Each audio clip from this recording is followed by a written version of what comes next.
छत्रपती शिवाजी महाराजांची साक्ष देणारा प्रतापगडावर आता स्वच्छता मोहीम सुरू असताना आपल्याला पाहायला मिळते। खासदार निलेश लंके यांच्या मावळा प्रतिष्ठानच्या माध्यमातून मोठ्या संख्येनं मावळे या ठिकाणी येऊन आता स्वच्छता मोहीम सुरू असताना आपल्याला पाहायला मिळत आहे।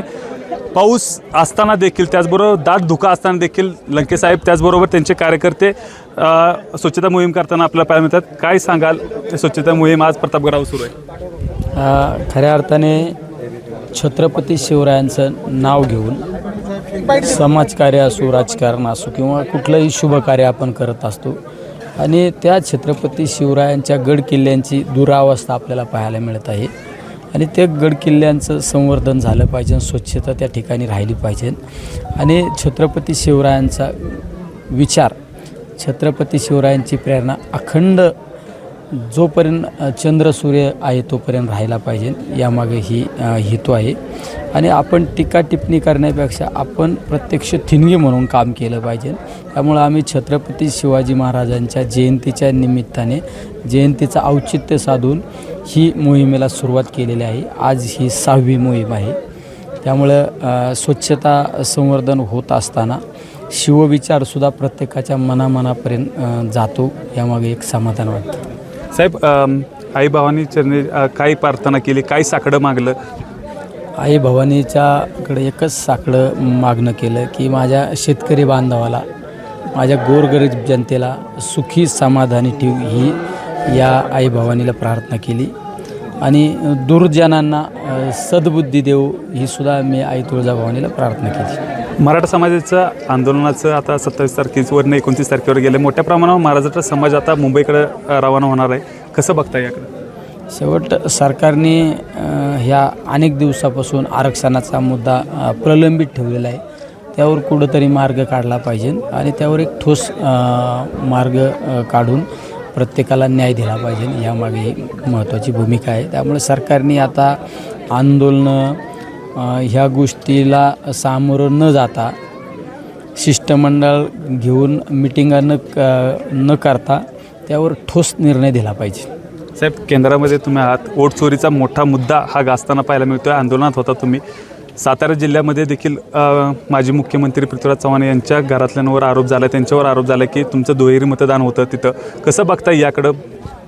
सगळ्यात महत्त्वाचं, निवडणूक ही एक आदर्श आचारसंहिता म्हणून त्या निवडणुकीकडे पाहतो आणि त्या निवडणुकीला आणि निवडणूक ही अतिशय प्रामाणिक पद्धतीने झाली पाहिजे, पण त्या कुठंतरी निवडणुकीला गालबोट लागलेला आपल्याला मागच्या काही दिवसापासून पाहायला मिळत आहे।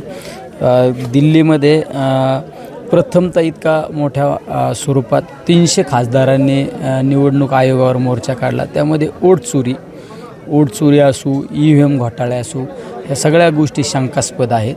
त्यामुळं याला कुठंतरी प्रामाणिकता आली पाहिजे आणि प्रामुख्याने तर माझं म्हणणं आहे, हे मतदान हे बॅलेटवर आलं पाहिजे आणि त्याचबरोबरीने आधार कार्डला मतदार लिंक केलं पाहिजे, मतदान कार्ड हे आधार कार्डला लिंक केलं पाहिजे, म्हणजे एक वोट एक देश अशी संकल्पना राबवली पाहिजे। नाही तर बऱ्याच वेळा शहरात मतदान असतं, ग्रामीण भागात असतं, अनेक लोक वेगवेगळ्या राज्यामध्ये स्थलांतर होत असतं, त्यांच्या राज्यात मतदान असतं, दुसऱ्या राज्यात गेल्यानंतर पण मतदान असतं। त्यामुळे आधार कार्ड लिंकिंग झालं पाहिजे, एक वोट एक देश आणि मतदान प्रक्रिया ही बॅलेटवर सुद्धा आली पाहिजे।